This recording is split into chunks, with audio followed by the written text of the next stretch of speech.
मला माहिती आहे पारू, मी तुला खूप त्रास दिलाय, पण तू मला समजून घेऊ शकतेस ना? मग हायच मी समजूतदार. ऑफकोर्स तू आहेस समजूतदार, सुंदर, हुशार, सगळ्यांना जीव लावणारे. मग पारू, म्हणजे मी जो त्रास देत होतो तुला, त्या मागची भावना तुला कळत नव्हती का?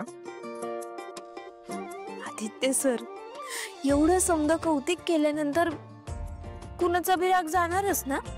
मग गेला ना तुझ्या नाकाच्या शेंड्यावरचा राग? आदित्य सर, खरं तर ना मी तुमची मस्करी करत होते, मला राग आलाच नव्हता.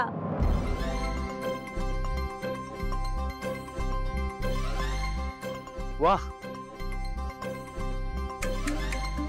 पण सर, मला हे कळत नाही, म्हणजे ना आज माझा वाढदिवस ना आज तुमचा वाढदिवस, पण मग एवढी समधी सजावट कशा पायी? तुला ना सतत प्रश्न पडत असतात ना पारू, म्हणजे जे दिसतंय ते शांतपणे तू बघू शकत नाहीस ना. प्रत्येक प्रश्नाचं उत्तर हवंय ना तुला.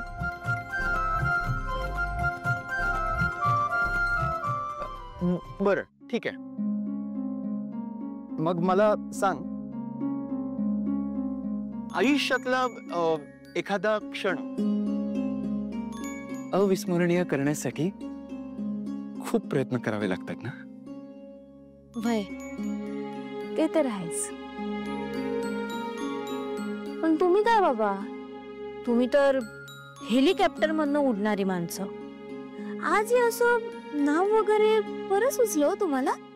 अरे मी जगातली कुठलीही गोष्ट विकत घेऊ शकतो.